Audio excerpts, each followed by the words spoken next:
very clear. And people, those people that get impacted or transmitted with that virus will really get sick, and they can seriously get sick. We're going to see that people, multiple people, are getting sick at the same time.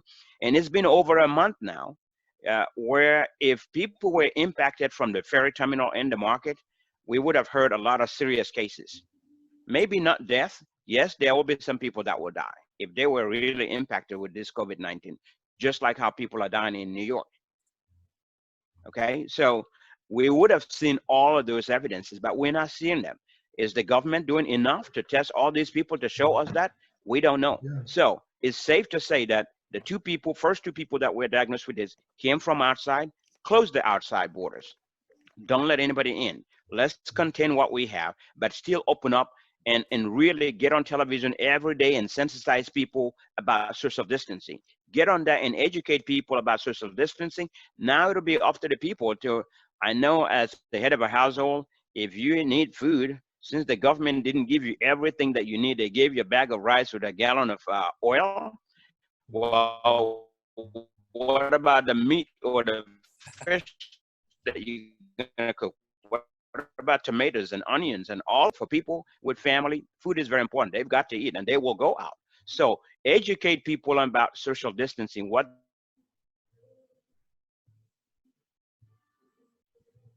mentioned in the past. Educate on that on daily basis, both on radio and television stations, and open up a little at a time and let people go about and do what they need to do to survive, to be able to eat, but still close the borders. Airport, seaport, anywhere, any border between us and Senegal, close it all, shut it down. If you have to put the military there, put the military there, let them close it. Nobody come from Senegal, period. And then we can slowly go in that direction until we pass where we need to be. But time will tell. Mr. Ceesay, Okay, let Baldeh come in and then we can just summarize this. Yeah. Okay, okay. Well, for me, I think like Alex and Sam are saying, I tend to differ in the sense that I think, honestly, the government is embarking on a kind of aggressive campaigning or sensitization. Yeah, the radios honestly are relaying messages about social distancing or physical distancing, and whether the national broadcaster also, like yesterday, I mean, monitor news, you know, on GRTS TV, where there was a report on the physical distancing. So private radio stations and private TV stations are also relaying the messages. You know, I can, you know, give credit to the Gambia Armed Forces. They were clearly explicit in their, I mean, social distancing video that were captured very from the COVID-19 started ravaging the world. So the problem here, I think, is about enforcing mechanism here. How can the government or the authorities make sure that the people respect and adhere to the physical distancing rules and regulations?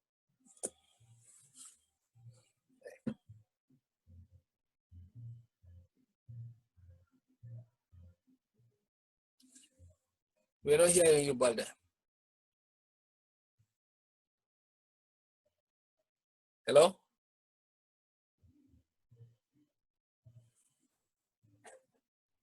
Can you guys hear? Mechanism, you know, how I think that's the time when people will start seeing, will start believing, and that's very bad because, you know, once we start recording deaths, that means it is going to multiply, and and ours is a small society. That is the fear I have, because it started in America also like that. Yeah, we don't want to get to that. So the issue of saying you know, there are two things here. The reason why the parliament critic the government by rejecting the motion is not because the parliament is not sensitive to the plight of the people. But here, the parliament wants to make sure that it put the government on its toes and make sure that it's not only about closing the country or closing the economy, but it is about being realistic. Look, one reported death, cases are multiplying in terms of registering positive cases. But again, you are looking, they put it in the country. This is not a country, it's not an economy like in Europe or in America where people save, have a food bank. This is an economy, like I said, I don't need to repeat myself. People need to go out on a daily basis to get something to eat. So if you are telling me now you are going to put a state of emergency where you're going to limit the movement of people, the business, commerce is all going to be virtually halted, so this is going to be a problem. And those the National Assembly members or the lawmakers are not going to buy into that kind of, emotion or idea. Yes. So definitely, Baldeh. Yeah.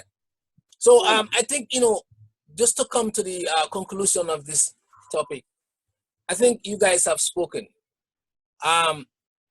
There is this two sides. Let's continue the state of emergency. And this other side, let's not go for it because it's not working. So these are the two opposite sides of the argument. Now, the executive power that the president applies, he has the power and he didn't do anything wrong doing that. Okay, since the law is there. We all agree on that, correct? Now, but is it the right judgment to do it? And this is where leadership comes into play. Where is the right judgment? Yeah. The thing is, let me come in here, just few seconds. The point of, yes, the president can overrule the National Assembly, but again, there are limitations to it. It is only going to last for 3 weeks. So what is going to happen in the 3 weeks?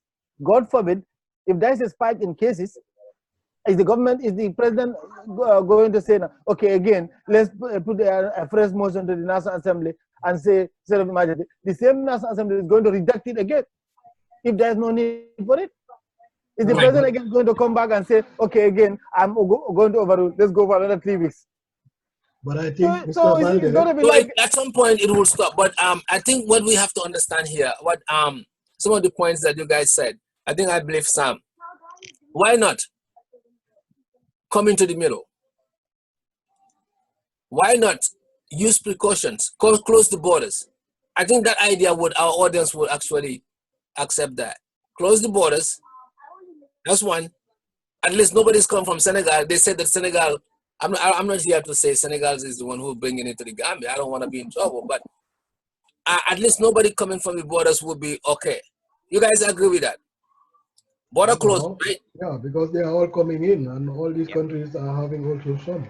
Okay, so fine. Border closed, and then another thing, why not, instead of extending this state of emergency, why not sensitize people, that Baldeh said, to wear masks and gloves?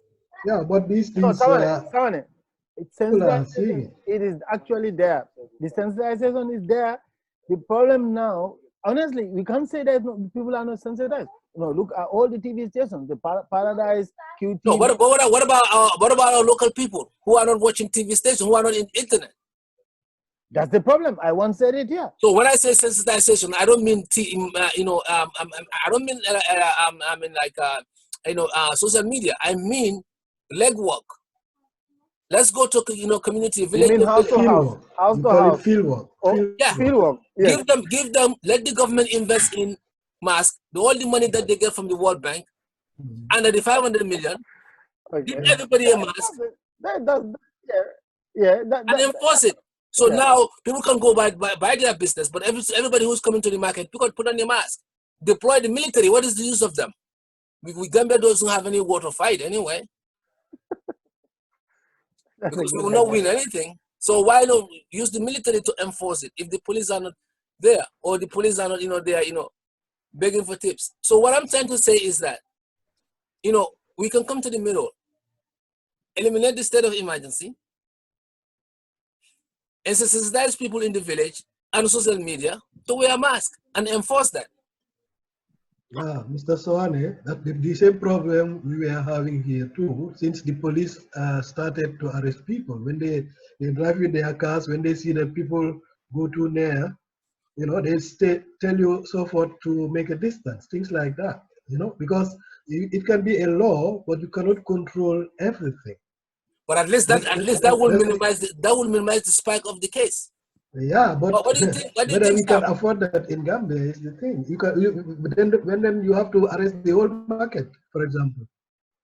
No, you don't have, you can, cannot, like I said, you know, it's about communicating people and making people believe it. Oh, I'm yeah, gonna yeah. let you go about No, many believe it. Many believe it. The believing is there. Many know, because I watched a lot of interviews. People say they know it. They know that it's dangerous, but how are they going to live? So we come again to Baldeh's point, you know. So that's the problem we have. It. We know that we have to save our lives. On the other hand, we know that we have to also survive. That's why you come to the middle. Yeah. Because instead of emergency, it's just a word. You know, maybe it's good for the surface. And Sam also mentioned the funding issue here. Let's not forget about the big elephant in the house. Yeah. That money. Yeah. So they should use it. So let me just say something about that. You know, that's my problem. That's why I said, you know, if I were the president and I wanted to extend the state of emergency, I have tangible reasons to do that, even though the law gives him the right to do that. Well, if I were the president,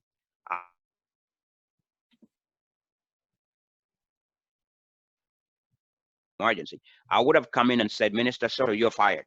I would have fired the finance minister. I would have put everyone that was involved in that money scandal that the health minister said. I would have put them all on investigative suspension. Stay home. You can't go anywhere until we investigate that. So right now, for the whole country, I'm going to put the country on another 3-week state of emergency. And here's my plan. This is what I'm going to do. And this is why I want to do it. Because I want to get this 3 weeks, the time to do all the necessary things to prepare the country to open back up. In the meantime, here is what I'm going to do. Step 1. Here's the first stage. This is what I'm going to do. This, and that. Stage 2. And while we're in stage 1, we're going to use that money, the funds that were supposed to have been distributed to individuals. We're going to use those to buy all the PPE supplies that we need to do and use government vehicles and go up in the country everywhere, make sure mask is available, make sure all of these things are available to people. Okay, show the people that here's your money. Here's the money for this. It's not going into people's hands, into people's bank account or pockets for them to build their own houses. Here's the money. We're bringing it to you. Here's more food for you. Small businesses, here's what we're going to give you. This is what we're going to do. And individuals, people that are doing what Baldeh called rapper, you know, here's what we're going to do for you people. See what you can do for the country. Tell people what you are going to do for the country within these 3 weeks so that they will understand, okay, now there's a new sheriff in town. He's stepping up. He fired the minister of finance. He promoted the health minister for revealing this, or he thanked him on television for revealing this information because he was not aware of it. Now that he knows all of this, here's the step I'm going to take. And do that and move the country forward. Rather than coming and announce the state of emergency, but you're forgetting that where is all that money? A whole minister, your minister that works in your own cabinet stood up and said that in television or in the National Assembly. What are you going to do about that? Address that money. That's for the COVID-19. If you're going to extend, bring that money out and give it to people. Do something for the people. So anyway, I want to stop here. It looks like just like you said, there's a lot we can say. Right. I think our viewers has getting a lot out of this. I haven't get any calls yet, but if they can call 917-974-1095. I think we have really exhausted this point. We are all almost like you know, again we have a divergent view of you know, the president doing the right things and then the parliament doing the right things for the interest of the Gambians to keep people working. But what is more important here is that we can still loosen up. We all agree that we can remove the state of emergency. People go about their business, but at the same time, we can, you know, sensitize and enforce people to wear protective mechanism like face mask and gloves and social distancing. I think with that, Gambia probably would be more safe and close the borders. And I think we have to also agree But with. don't forget. We have to also take some some argument from Alex that the president, actually what he did is also, one way or another is actually a good move in the sense that he's doing it in a large scale to protect the Gambian population because of the deadliness of this disease. So, but we can work this out. I believe the workable situation, the workable plan is, I think, when this other state of emergency and Baldeh probably will agree with me on that. When this one expires, let us not apply for any extension. Let them just go ahead and say, listen. I hope the president's office is listening. Let them just go ahead and say, listen, now let's give the Gambian people a break. Let them just go about their business.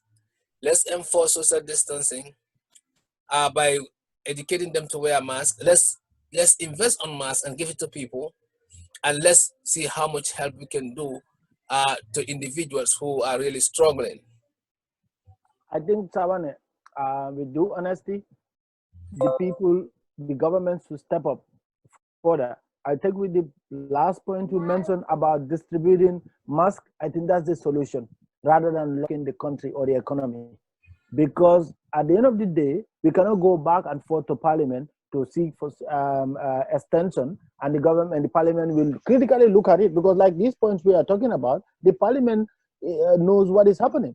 If rules are not enforced, what is the point in locking the country? The same people are going down to the ferry terminal. The same people are going to Serekunda market. So it's going to be business as usual. So what are you trying to do? Stem the tide or flatten the curve when we haven't reached to that level? I think the point of concern here is, like you guys said, is for the government to try to do massive mass distribution, like they are doing here in New York. Okay, they partially they are opening they are opening the economy, making so that it is mandatory on anyone here to wear a mask, and that is what they should do in Gambia, because you don't restrict. There is a time to which you can tell people to be in their houses. After all, they are not, in prison. They are not jail, and even those who are jail, do go out. It doesn't mean you are confined, to one particular place for eternity.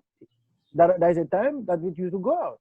You understand what I mean? So now that's what the government should do. And with regard to the sensitization, like you said, I think there are far-flung communities that do not have access to TV, social media, and to name it. Now the government should try to reach out to them by going to them. Let them go to those communities. Hard to reach communities. Let them go there. Maybe mount trucks. Of food supplies must. To tell them that, look, here is here are the statistics. The virus has ravaged so many communities around in the world, and for us here we have this number of people who are infected, and we only have one death.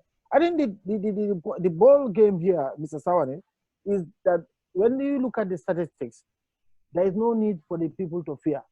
One death, and then you have up to as of yesterday, 25 positive cases registered. So that to me, I mean, the ordinary Gambian will feel, well, this is just a gimmick, it's a trick. One person died. You understand what I mean? And that guy, that's not a Gambian. So there is some reasoning here for people to believe that, I mean, people should let go their lives. This is not a problem. The government is just trying to, do what you call scaremongering. What is happening to other countries is happening to us. So, but Mr. Baldeh, yes, I just always want to remind the people, yes, borough or parliament or anywhere, or yes, we in America, yes, started also with one person. In Italy, it started always with one person. In yes. Germany, it started also with one person. But remember, it's not Alex, something to politicize or to play with. This is dangerous. Alex. Yeah. But how long? Italy, Spain, and Europe, America, it did not take more than a month or 2 months for only one thing is the case. Correct me if I'm wrong. That is Corona. We are having here that's what I'm saying. to do with a very, very, very difficult virus. This Bangladeshi guy died in the early, correct me if I'm wrong, in the mid-March. Maybe this man is even maybe he even died because of another disease instead of corona. But you know what I'm telling you, we are not giving anybody right or wrong. Here it's about life. You know where I'm talking from you. You know how many deaths we have every day. Where you are, how many deaths every day. Yes. This is not a joke. And we are having, for example, everything we need. We have a lot of hospitals, ventilators, masks, everything. And they are powerful and healthy, a lot of doctors, but still people are dying like ants. So what do you expect in Gambia? We don't even have a hospital. Without MRC, we are nothing. So you have only 5 doctors who are going to take care of 2 million people.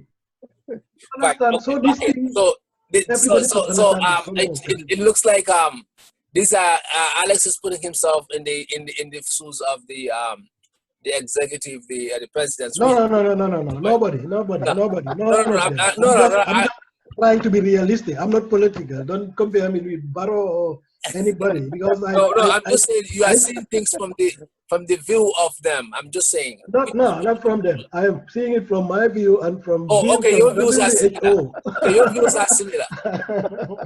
And the Gambian people, not so these are you are on a similar view. Okay. But what I'm trying to say here, don't put words in Alex's mouth. No.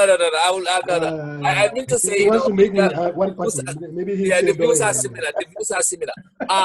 Which is good because we need divergent, ideas to make this show a success. No, definitely. I know that we don't have these things. Even the Europeans have, and they are suffering, and we have nothing there. So our only thing is to protect. I've been saying that since at the beginning. Our only tool is to protect ourselves and don't let this thing inside. Because the way we live, it's you very can even see it. And we don't have any hospital or any medicine or any, I don't know. MRC is very small. They have only 24 beds there for people. Yeah, it's very dangerous. Yeah. So what I'm trying to highlight here is that we don't have to really we exhaust in these topics now. We don't have to be blindfolded about money aspect because you have all this massive money coming to Gambia. If they don't do a state of emergency, if they don't close the mosque, how is this going to be justified? Well, if they already now they're making justification by repeating people's name in the health minister's list of expenditures.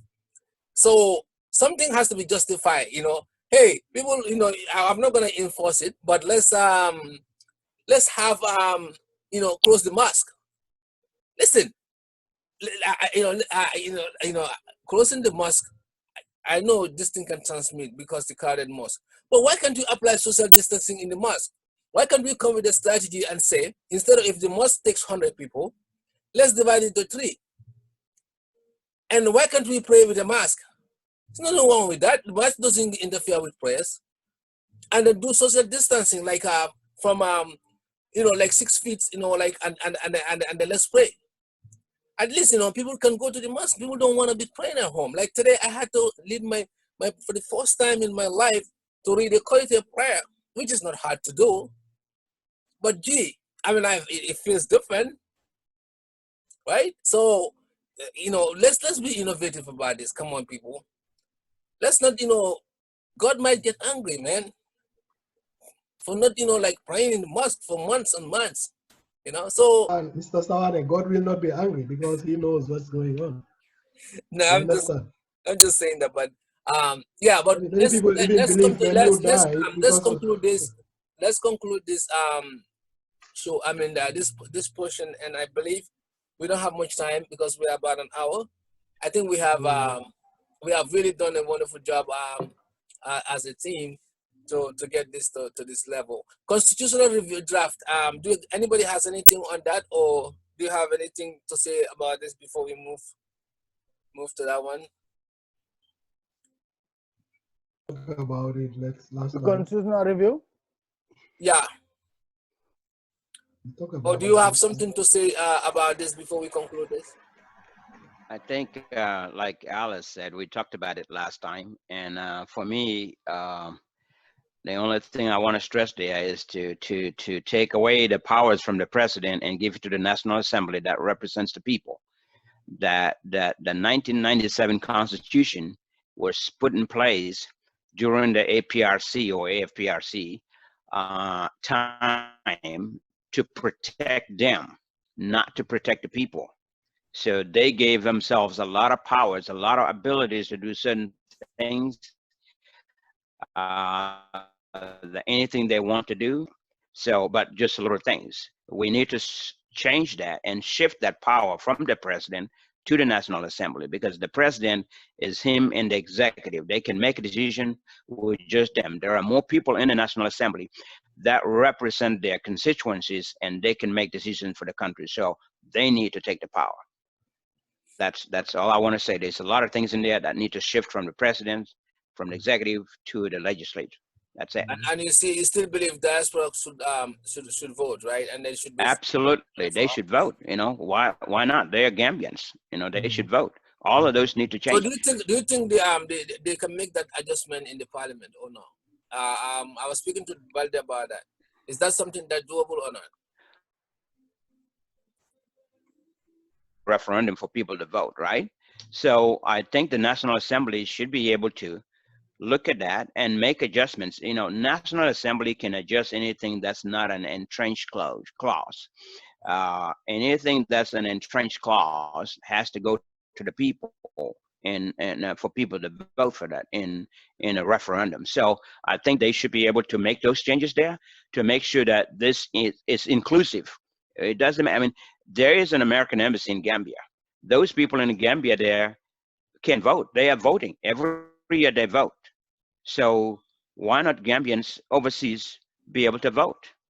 I mean, you're excluding them, and they are part of the solution, not part of the problem. So they need to be included. Jammeh's regime, 1997 Constitution, or Jammeh's regime, they excluded them because Jammeh thinks that the people in the diaspora were the people that he was afraid of, and the people that will really eventually educate people. Since he was brainwashing the Gambian people, and the people in the diaspora were smarter. They were smarter people. They are educating people. You see how he ended up losing 2016 election. Yeah. Diaspora impacted played a huge role in that, and because of their support. So they need to be included. They need to be able to vote. Perfect.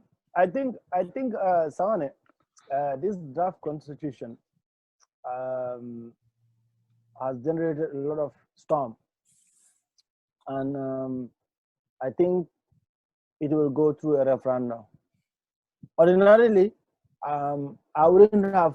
I wasn't actually going to expect that it was going to go through that, but from my own, I mean, look at it, and from this the viewpoint of experts who I've been listening to, and from ordinary Gambian folks who have been also analyzing it and trying to see whether they are included in it or maybe they are not included in it, and maybe there are some areas, gray areas, in which the government also feel that, like the president is interested in the input, because it is one thing for the president who is serving and who is interested in ruling the Gambia, as long as it's necessary for him to see whether he is factored there, his interest is factored there.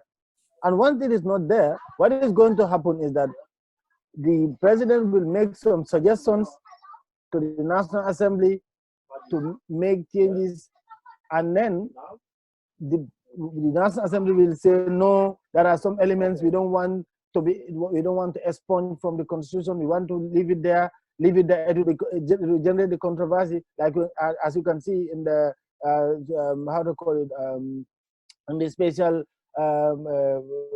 extension at the National Assembly for calling for the state of emergency. As you can see, the heat it has generated. So the Constitutional Review Commission, it's going to even generate more, if you like, firestorm than what it is happening now, because that is about the Constitution. That is about the rules that the president is going to abide by.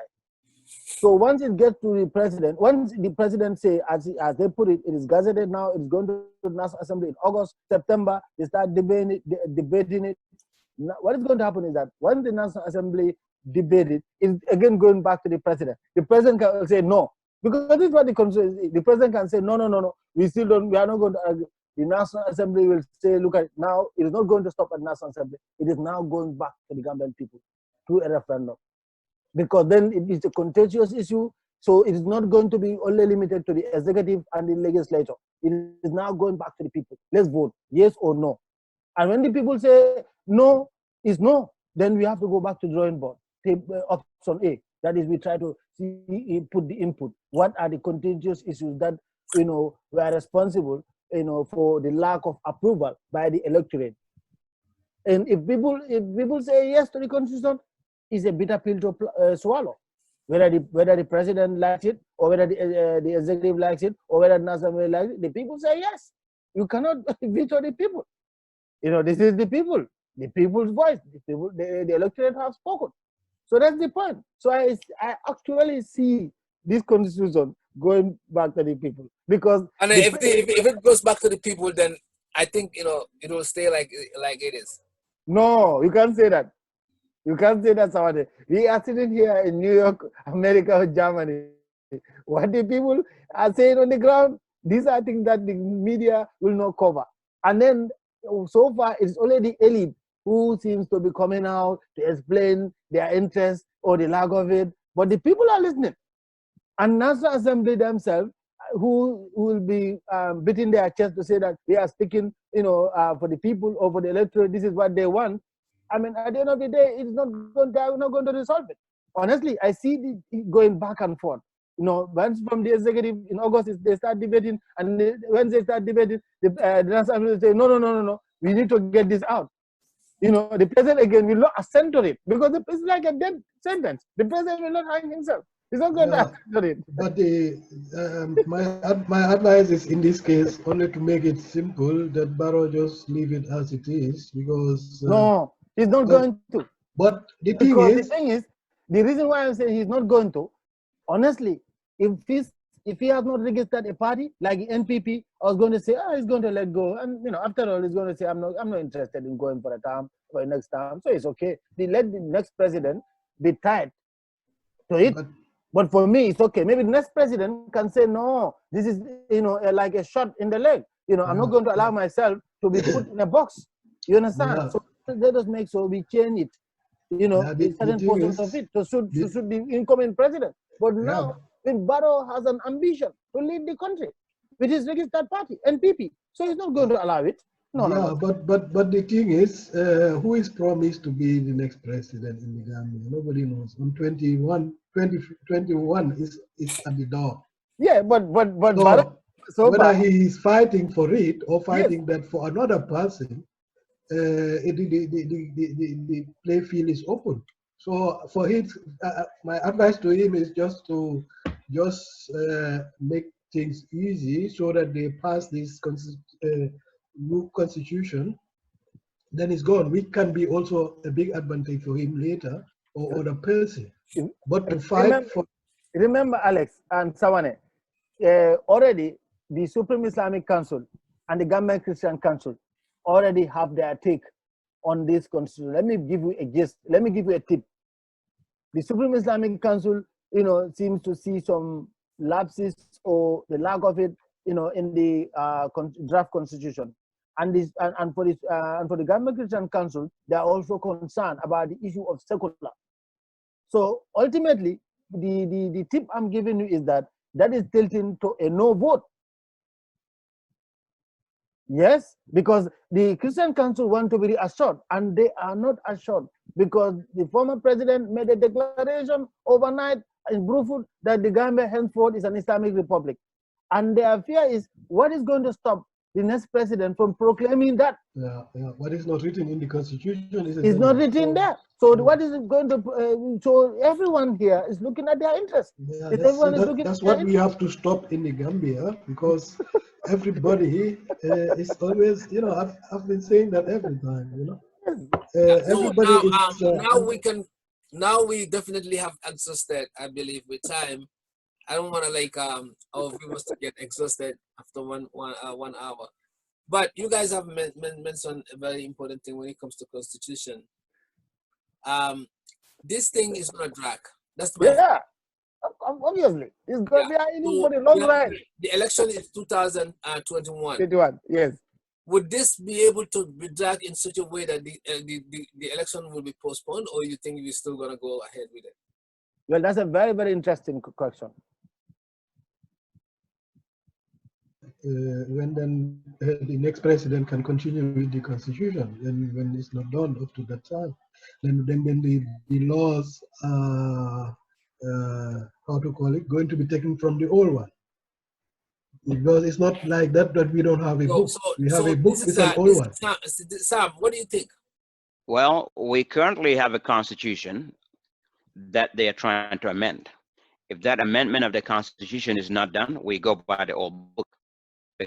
That is our standing constitution. That needs to happen, and we need to have an election in 2021. We need to have elections, and we should really have elections. So this cannot prevent us from the election. They can drag it as long as they want. They can go between the president and the National Assembly back and forth. Whether they agreed on things or not, we need to have our elections. I think Alex Sam is making a very, very important point.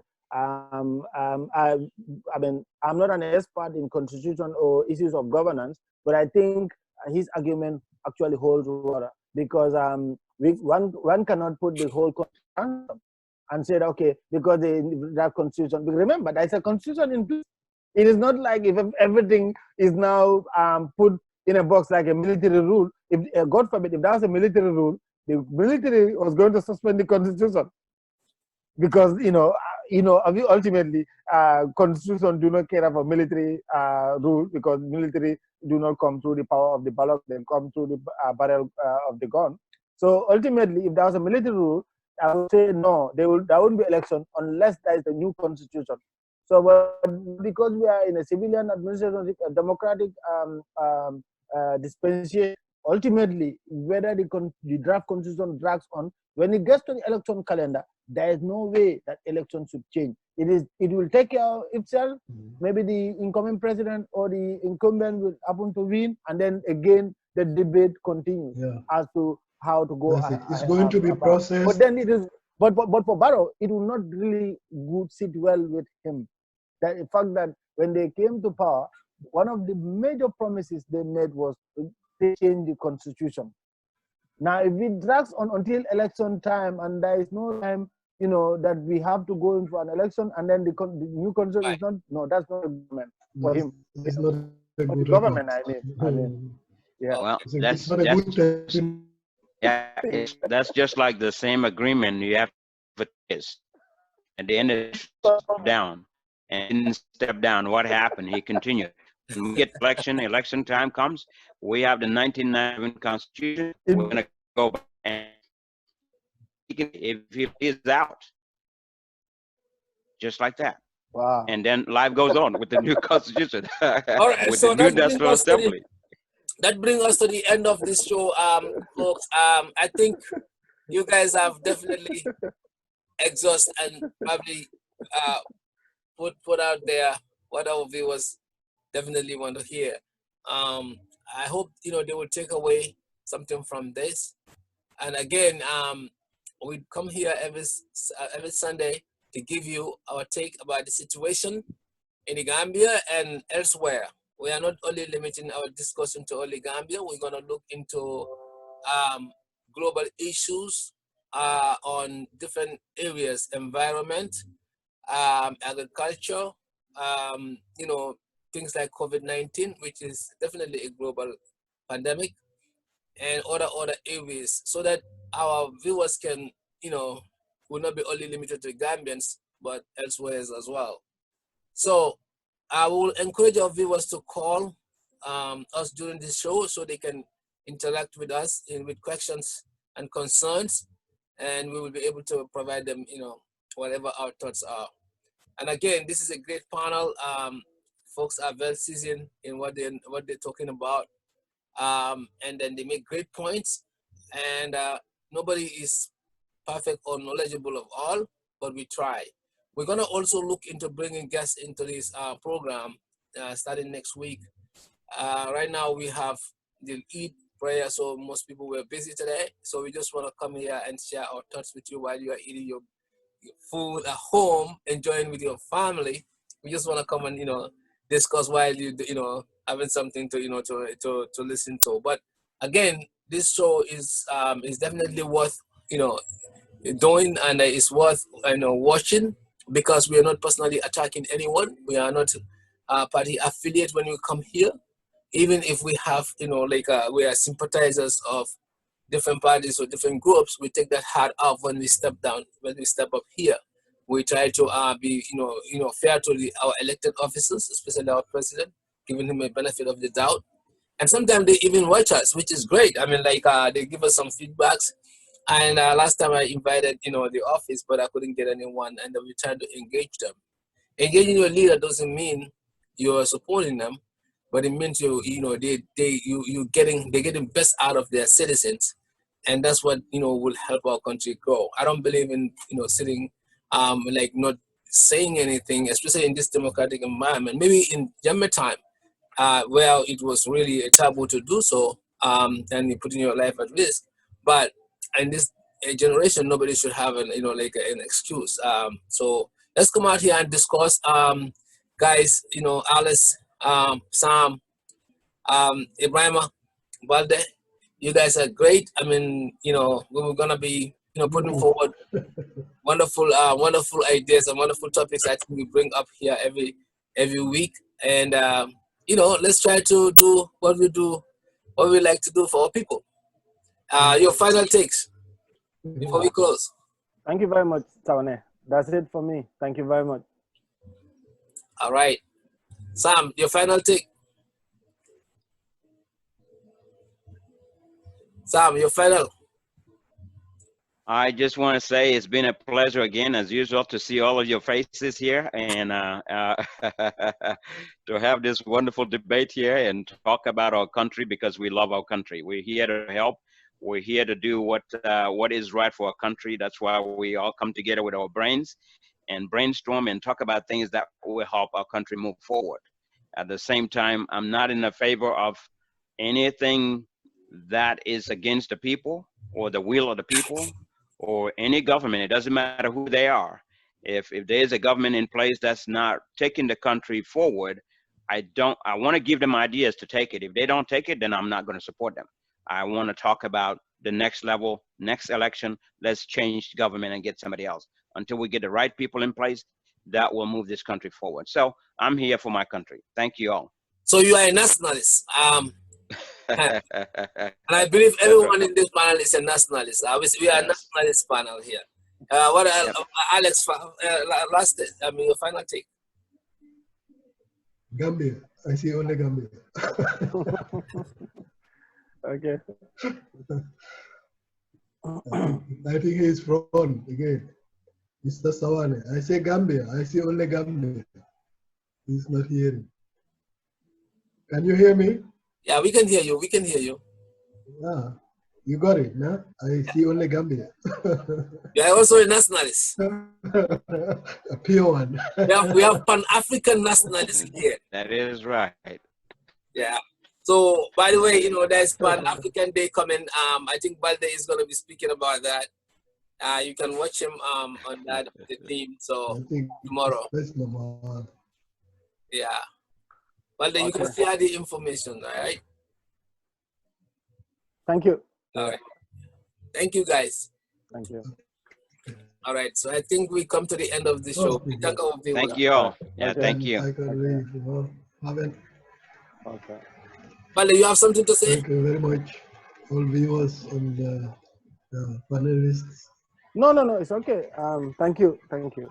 All right. Yep. I come to the end. Take care, guys. Enjoy your Eid. Take care. Take care. All right. Bye.